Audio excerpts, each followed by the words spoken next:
But unfortunately, the government has not kept its part of the bargain. Right now, as we gather, families are struggling to do the math. Young people are wondering if they'll ever have a job or a home. Worried parents are sitting at kitchen tables with empty fridges and empty bank accounts, and seniors worry that their savings might not last as long as their days. This Liberal government doesn't just leave people behind, it prices and shuts out youth from homes, workers from jobs, and families from groceries. Simply put, Canadians cannot afford life under the Liberal government.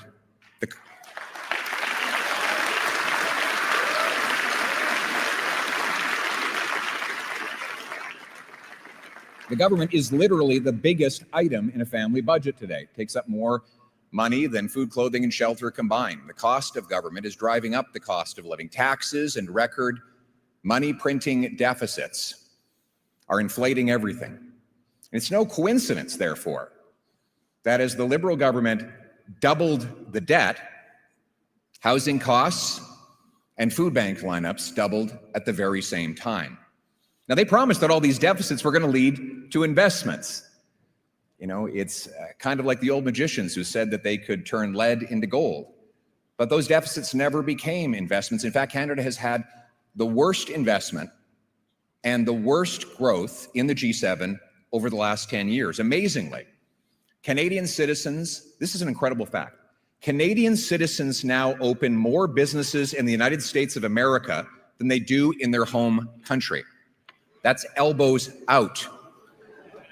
And taxpayers spend more on federal debt interest than on health care. That's more money for bondholders and bankers than for nurses and doctors. Liberal laws have unleashed crime. Out of control, open borders, immigration has overwhelmed health care, housing, and job markets. Cancel culture and identity politics divide Canadians. Separatist movements are reawakened. After 10 years of Liberal rule, Canada is more costly and crime-ridden, dangerous and dependent and divided than ever before.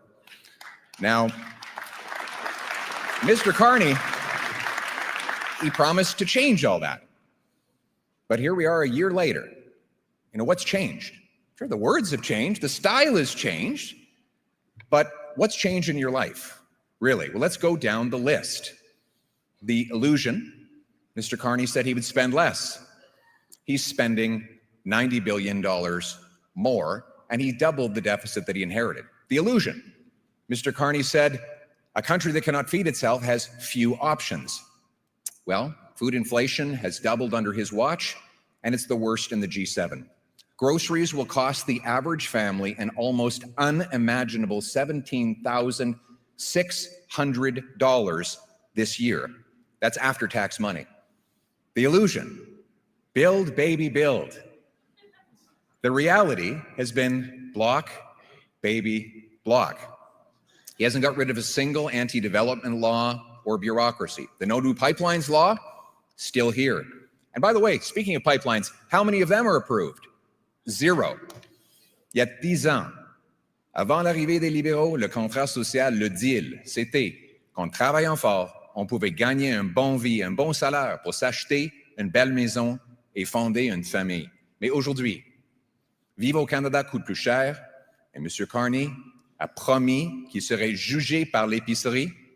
Le résultat, le Canada a la pire inflation alimentaire parmi le G7 et la famille moyenne va devoir dépenser presque 18 000 $ pour se nourrir cette année. M. Carney a doublé le déficit qu'il a hérité pendant que vos taxes et vos impôts continuent d'augmenter. Les jeunes ne peuvent plus acheter une maison. Avec les libéraux, le Canada est devenu une nation de locataires, pas une nation de propriétaires. M. Carney a promis du changement, mais bien sûr, il a changé le ton, le style, les mots. Mais depuis qu'il est devenu premier ministre, est-ce que les choses ont vraiment changé dans votre vie? Est-ce que ça coûte moins cher? Je sais que M. Carney aime bien faire des grands discours autour du monde lorsqu'il force les Canadiens à payer plus ici. C'est clair. M. Carney, c'est un grand parleur ailleurs, mais un petit faiseur chez nous.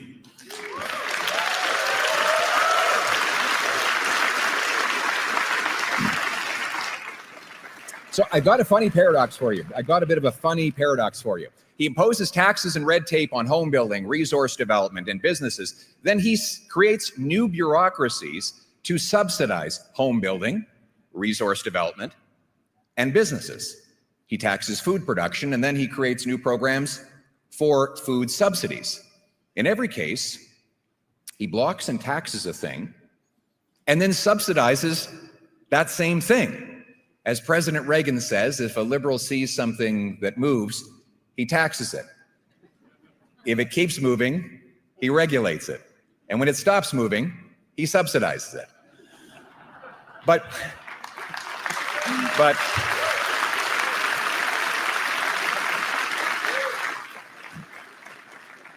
why not just get out of the way and let things move?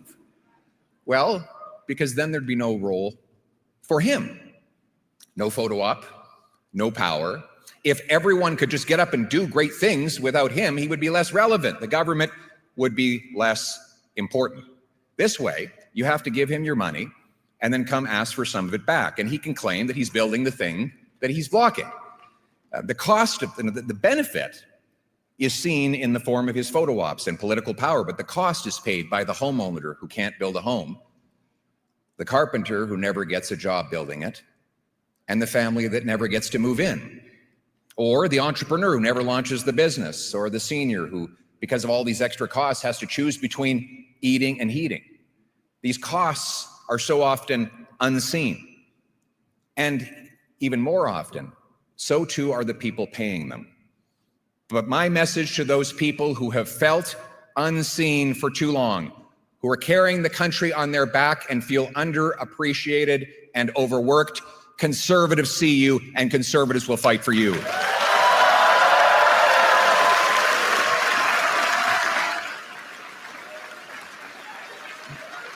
Thank you. Thank you.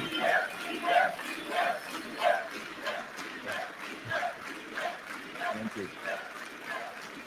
Thank you. The people need the government off their backs, out of their way, and by their sides. And when I become Prime Minister, these great Canadians will not need to ask my permission to succeed. Business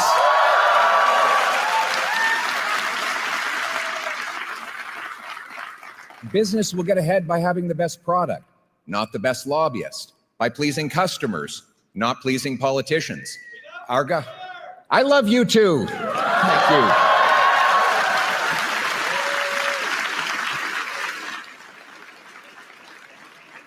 We have the most amazing patriots, the most amazing people in this party, do. Thank God for the grassroots of the Conservative Party.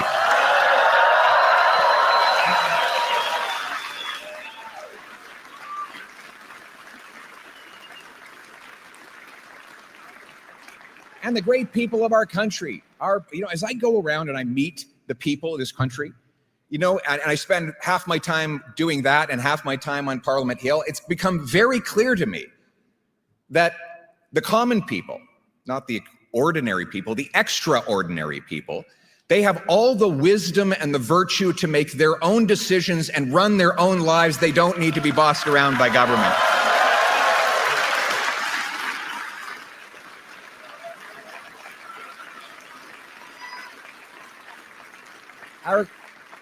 Our government is here to do its job. Only the things that people can't do for themselves, not run your life. In fact, if I were starting a new political party from scratch, I'm not. But if I were, it would be called the Mind Your Own Damn Business Party. It would be. That includes respecting the constitutional jurisdiction of our provinces and getting the federal government to butt out of the affairs of Albertans and Quebecers and other Canadians, to make room for a smaller government that makes room for the dignity of work and the soft, strong bonds of family. It was by fighting for these principles. Thank you.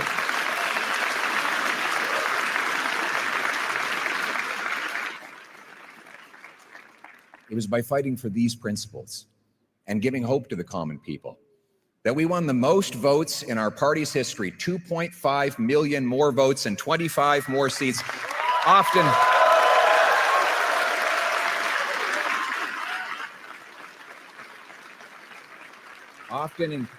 we won these votes in places that had never voted Conservative before. And now it is clear, Conservatives are the party of workers, including union workers, small business owners, and young people.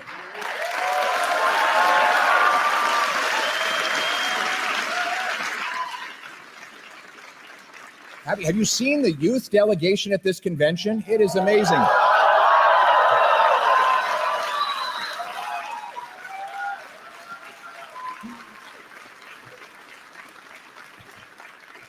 You know, in the past, when I was growing up, we would go to a Conservative convention and you'd look out at the crowd and it would be the Great White North, white hair everywhere. And we love the people with white hair, the wisdom that they share with all of us, but we also need a party that's infused with young people. And on that front, we are the youngest party and the oldest party. In fact, Elections Canada holds a mock vote in the high schools on Election Day, and this year, Conservatives won. We came in first.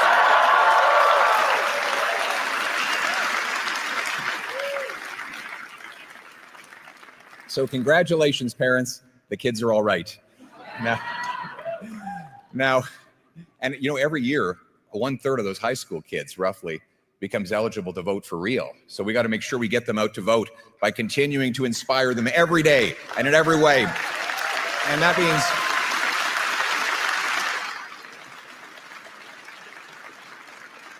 now, obviously, elections teach us lessons, like, for example, the need to hold earlier and open nominations, to have more local autonomy, to empower our local riding associations, who are the backbone of our organization.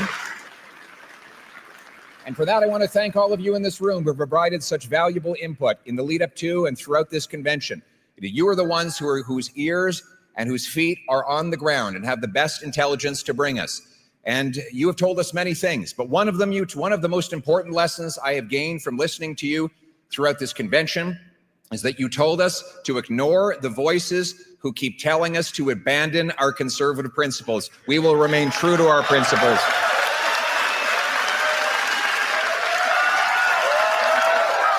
Absolutely. Thank you. Thank you.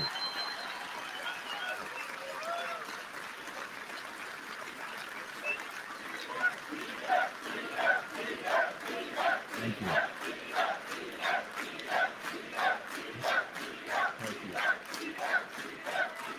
Thank you.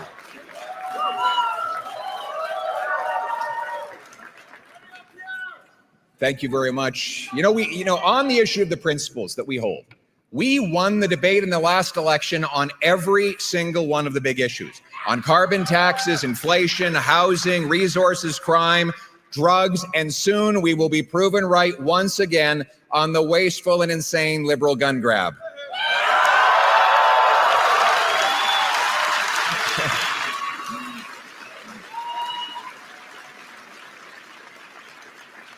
It's funny to watch the liberal rhetoric. First, they said conservatives have no policies. It's just slogans. Then they said conservative policies are very scary. And then they said, we agree with all the conservative policies.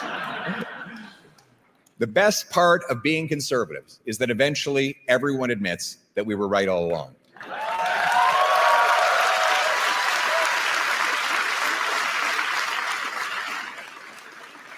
And you know, it's not just the solutions for the past, it's the solutions for the future that we offer the Canadian people that brings so much hope. Policies like an affordable government for an affordable life. You see, stronger take-home pay requires lower taxes.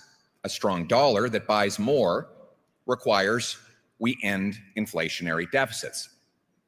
Both require we cut spending on bureaucracy, consultants, corporate welfare, foreign aid, and handouts to phony refugees. And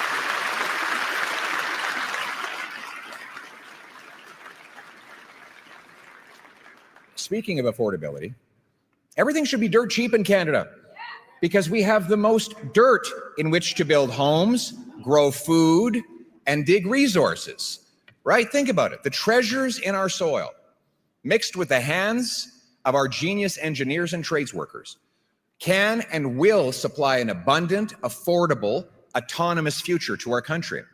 And now more than ever, we need autonomy and independence. Unfair and unresolved U.S. tariffs and diplomatic distractions and disruptions from down south and from other places show that we cannot rely on others to secure our borders or buy our goods. Conservatives renew our good faith offer to help the Prime Minister and his government get U.S. tariffs removed and open new markets abroad. We will work with the government in any way we can because Conservatives always put our country ahead of our party.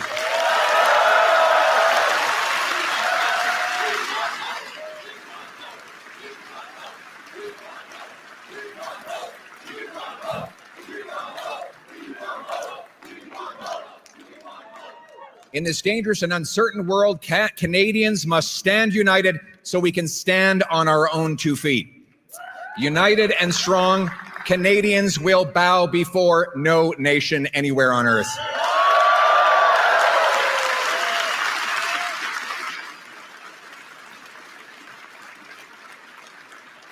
Canada must make new friends, honor our alliances, and do our part.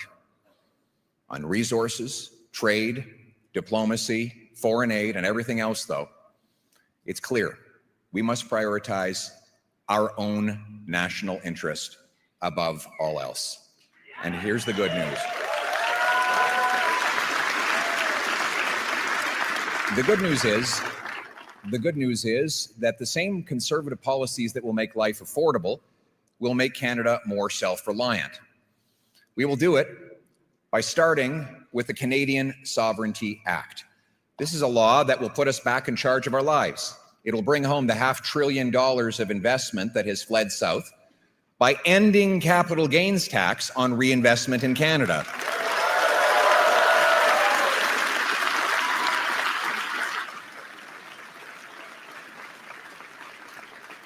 That'll be like economic rocket fuel for startups, high tech, and major job-creating projects. We'll replace anti-development laws like C-69 and C-48 with new laws that will quickly approve projects and allow energy shipping off our west coast. We will also quickly greenlight Danielle Smith's proposed pipeline to the Pacific.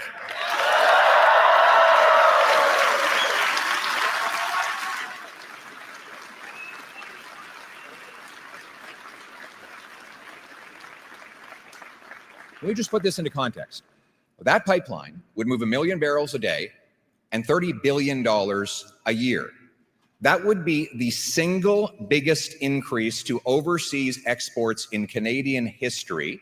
And for context, the Liberals now say that they want this strategic partnership with China for a new world order. One pipeline to the Pacific would increase our exports more than all the products that we currently sell to China in a year. So I think that is a more accurate and pragmatic approach to diversifying our trade.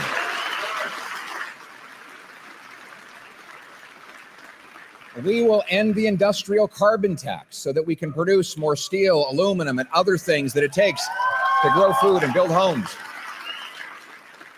And speaking of that, you want to launch or relaunch the biggest tariff-proof industry in Canada? You know what it is? Home building. No other country can tariff home building because it's built on Canadian homes, on Canadian land, with Canadian workers using Canadian lumber. It is literally the most homegrown industry we have. So why don't we dedicate ourselves to working with all levels of government to remove all the taxes and all the red tape so that we can create jobs, harvest more lumber, and build homes that our young people can afford.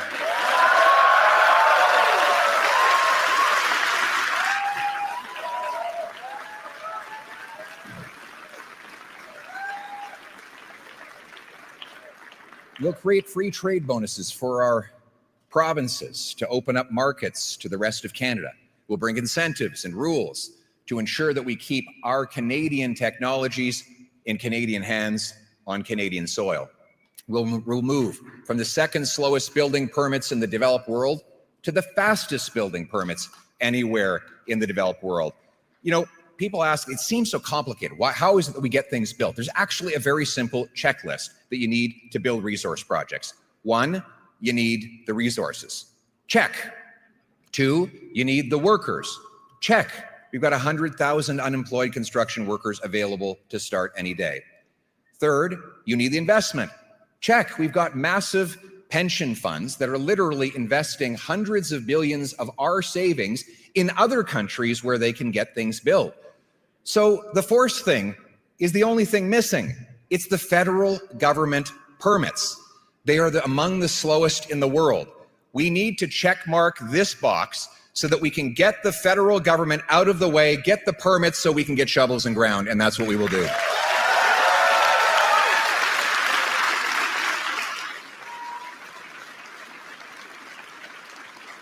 Self-reliance requires self-defense.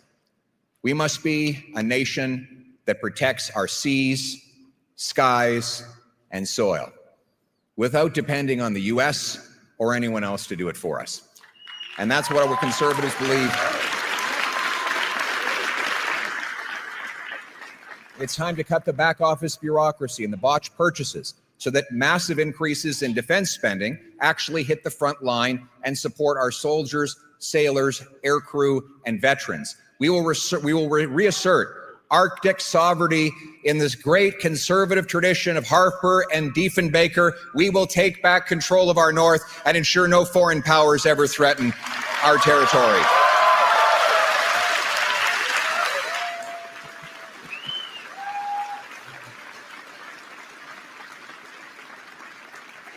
New bases in Iqaluit. You know, we have no bases in the north right now, in the Arctic north today. We haven't had any since the Cold War. We will open new bases in Iqaluit, Churchill, and Nunavik. 4 rather than 2 new icebreakers will break open that ice and open up new passageways for Canadians. We will speed up the purchases of new tactical submarines. I think my little girl wants to be a submarine sailor. She's very excited by that idea. So I think she's tired of hearing Daddy's speech, though, so we lost her. We will speed up purchases of new submarines, tactical helicopters, satellite ground stations, over-the-top radar, and we will quickly add an arsenal of drones that will cover more territory at lower costs and less risk to Canadian life so that we are ready for the future of warfare.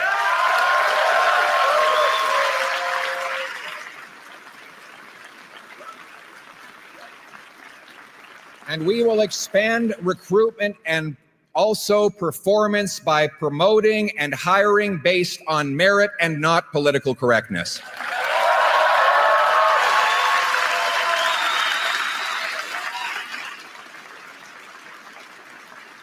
Our forces will be guided by a warrior culture, and our government will be dedicated to its first responsibility, which is to take care of our precious veterans. They fought for us, and we will always fight for them.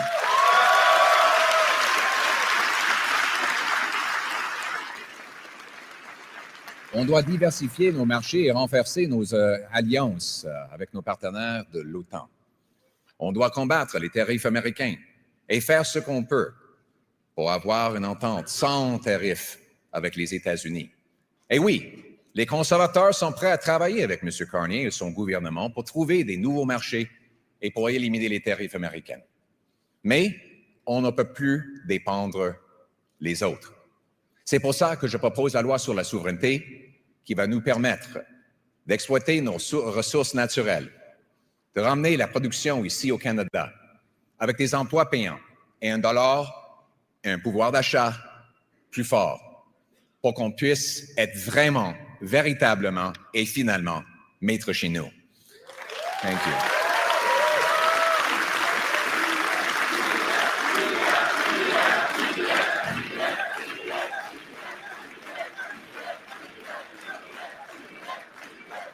And we need to unite this country like never before, because a house divided cannot stand.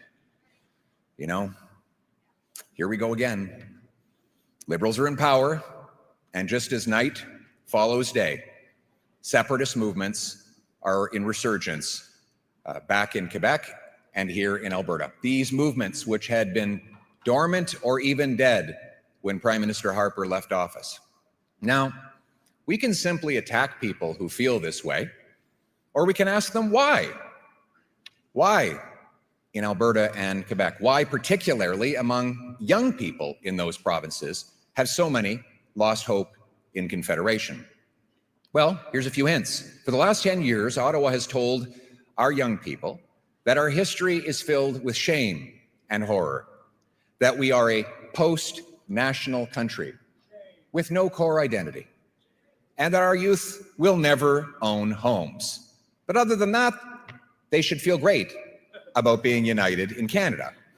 All the while, the federal government stomps on Alberta's energy sector and Quebec's jurisdiction.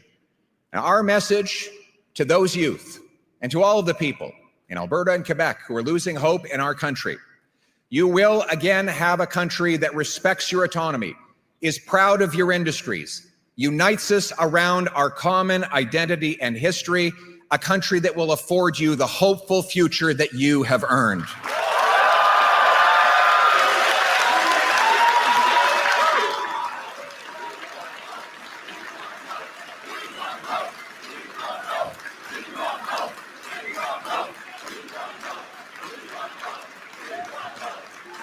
Thank you. Thank you.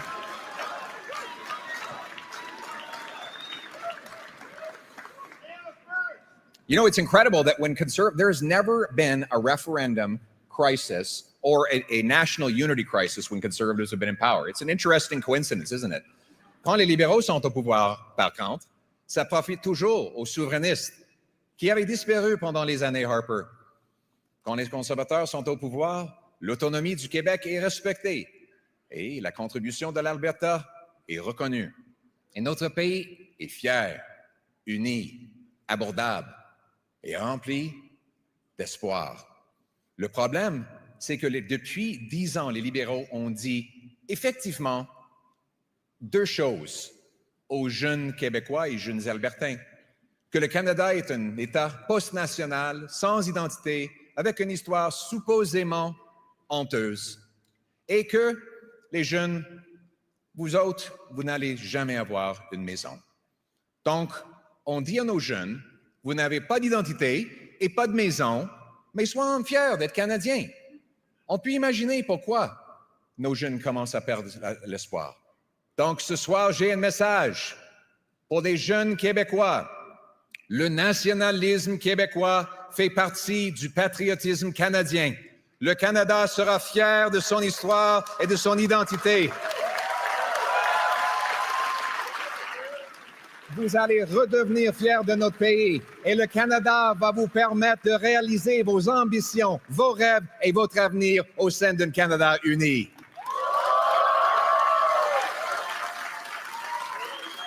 Merci.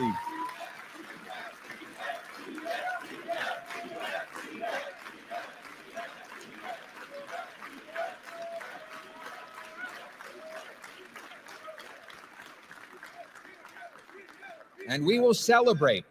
We will celebrate rather than tear down our heroes in history. Our museums and heritage programs will tell the unvarnished truth that Conservatives have known all along. This is the greatest country on earth precisely because of the goodness of those people who came here and sacrificed before us.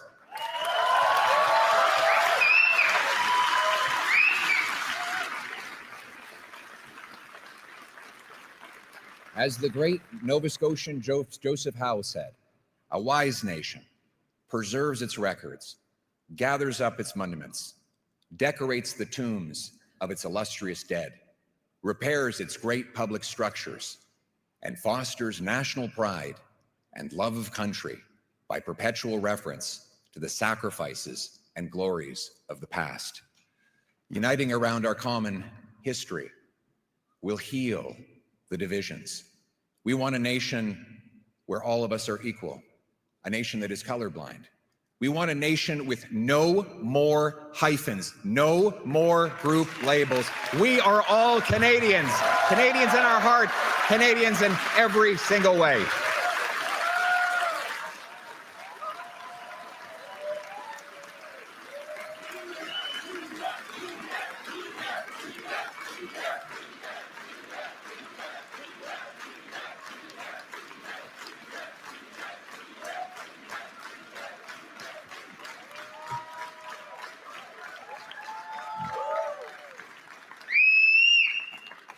And immigration must serve our national interest as well. We will welcome those who contribute, and we'll make sure that their skills are recognized so that they can get licensed to work as doctors and nurses in our country and reduce wait times in our hospitals.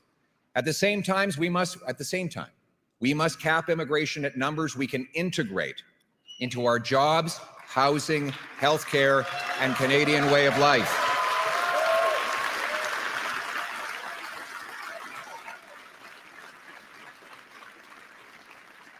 We will deport criminals, end fraud, end abuse and handouts to phony refugees.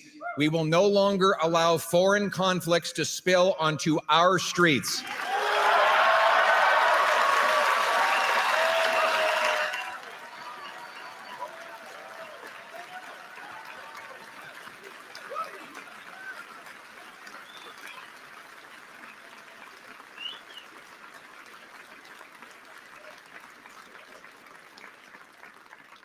We must unite to end anti-Semitism and the attacks on their places of worship.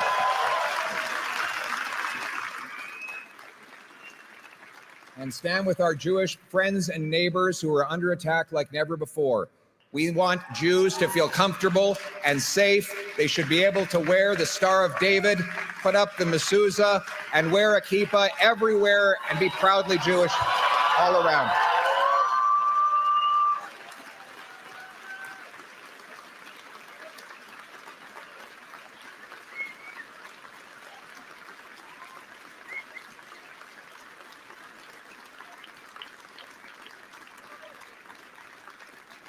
That's the story of Canada, isn't it? It's incredible. Protestants and Catholics teared each other's eyeballs out for hundreds of years on the other side of the pond, and they came here and got along. Yes, we squabble. Yes, we get on each other's nerves, but we don't fight each other because of religious or sectoral differences. We get along with our next door neighbors regardless of where their grandparents live. When newcomers arrive in this country, just as it has always been, we will ensure that they leave differences at the doors.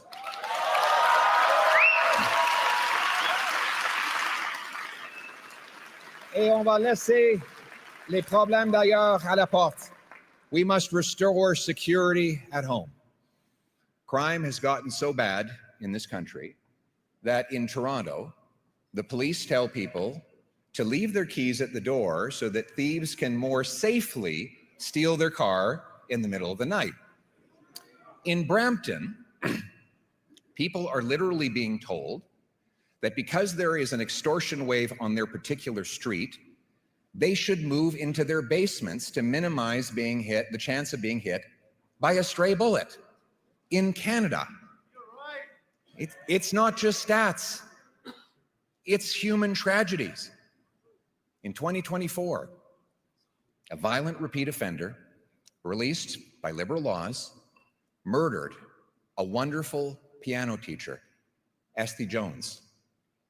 The killer should have been in jail, and Esty should still be alive today. Her niece, Esther, is here with us today. Esther, very sweet.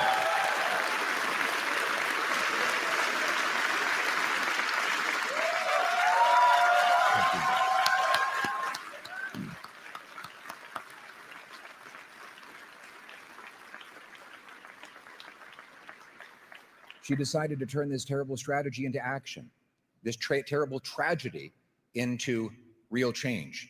She joined our party and testified in a parliamentary committee against catch and release liberal laws. And together with her, together with you, Esther, we will work to pass laws requiring that anyone convicted of 3 serious offenses will have a minimum of 10 years in prison with no jail, parole, probation, or house arrest.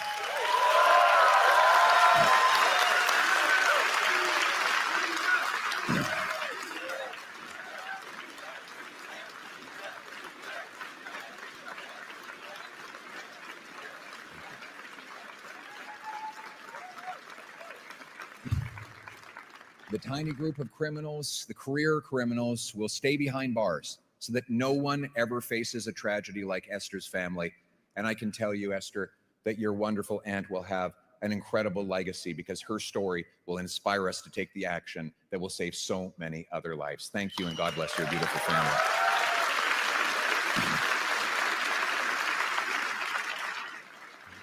We will also protect the freedoms of law-abiding people with a new castle law that allows you to take whatever action necessary to protect your family against home invaders.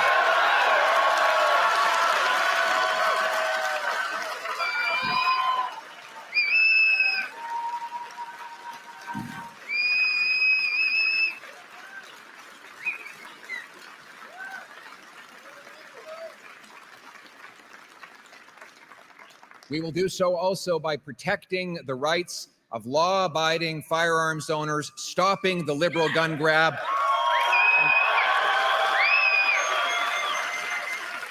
and putting the money into border security. By definition, if you've got a possession or an acquisition license, if you're following the law, if you would even respect this confiscation policy, you're by definition not the risk. You're not a danger, and we shouldn't be wasting police resources harassing you. The Liberals want to protect turkeys from hunters. We want to protect Canadians from criminals.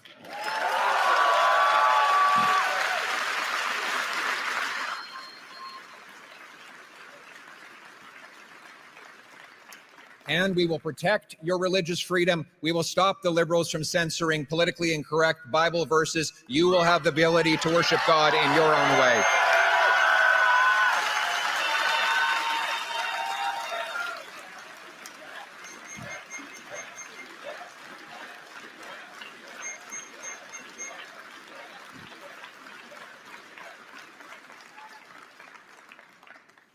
And we'll protect our loved ones from addictions. Overdoses have cost 50,000 lives and overrun our streets. We'll bring in life sentences for fentanyl kingpins, shut down the drug dens, and treat drug abuse, because 50,000 dead is too many. Let me tell you.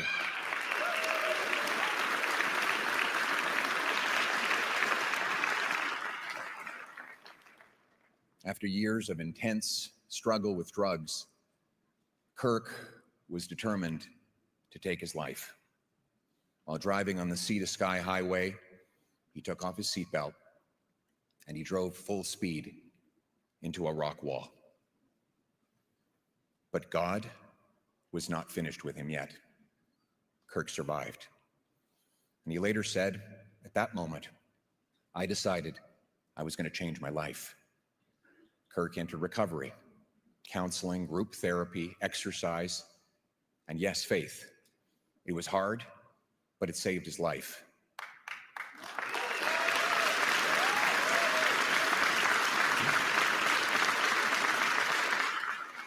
And he has since become a chef at the Saint Treatment Center. He makes a mean steak, which he's promised to let me try. He's also the CEO of Probiotic Sodas and has 6 employees. He will soon be marrying his beautiful fiancée, and both of them are here with us tonight. Give them a big round of applause. Way to go, buddy. Way to go, man. We love you.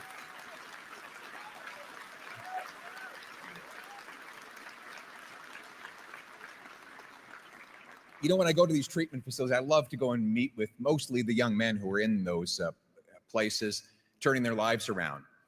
And I walk in and I say, I'm not here because you need me. I'm here because, frankly, I'm here because I need you. Canada has a job for you to do. You need to get better and go out and pull the next guy off the street.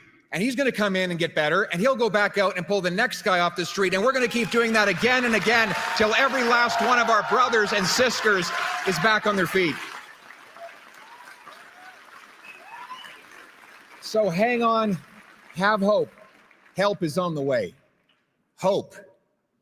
That's really the theme of this convention and this evening. Hope is on the way for our people as well. But hope is not just a comforting blanket. Hope is the knowledge that your work will fulfill your purpose, your why. He who has a why can bear any how, Viktor Frankl wrote in the great book, Man's Search for Meaning. That thing that you call meaning could be for you a home, a career, a family, a business. Seeing your autistic daughter speak for the first time is the thing. It's the thing.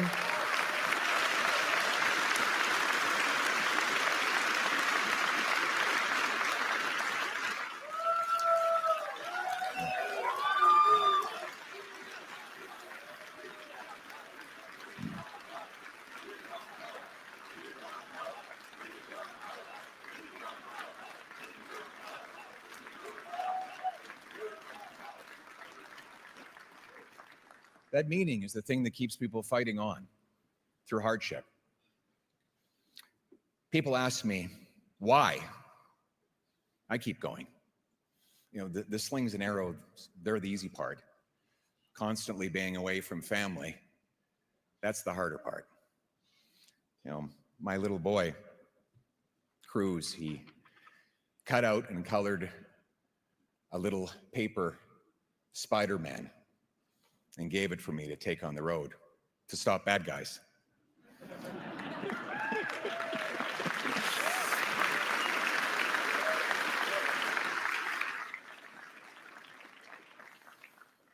I look at it when I'm in the hotel room, sometimes late at night. It makes me smile. I see all those little scribbles and cut marks and imagine those little figures working away. And I know that one day I'll come home and those fingers will have grown big. And I miss him. And too often, I kiss my wife and daughter goodnight through FaceTime. So why keep going? Because we want our kids to have the same promise that we had. Because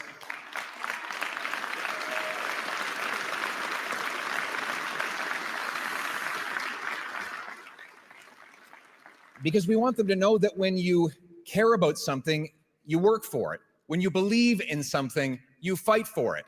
And most of all, when you start something, you never give up.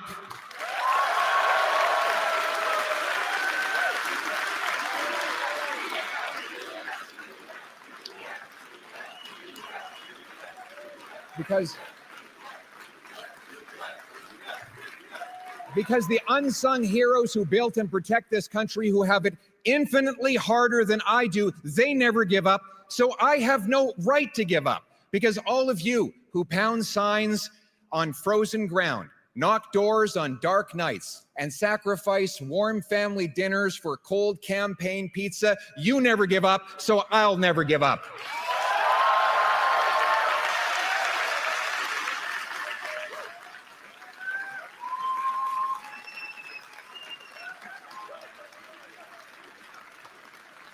Because the young couple scrimping to start a family, and the single mother fighting each day to feed her kids, they never give up, so that we never give up. Because the Canadian Pacific Railway workers who pounded spikes into frozen ground and forged steel ribbon that united East and West, they never gave up, so we never gave up. Because the Canadian teenagers living in frozen, rat-infested trenches who had it infinitely harder than we do, they fought on, they never gave up, and they won wars so that we will never give up on our country in these times. Comme Canadiens.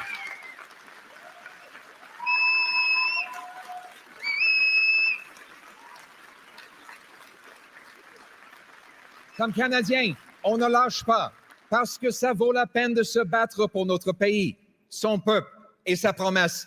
Because we are Canadians, only Canadians, could carve the world's best country out of a big, cold, vast land, because we never give up, we never back down, we never run away, we stand united, tonight, together, always, because this country, its people, and promise are worth fighting for, because while some say this is as good as it gets, we know the best is yet to come. Thank you very much.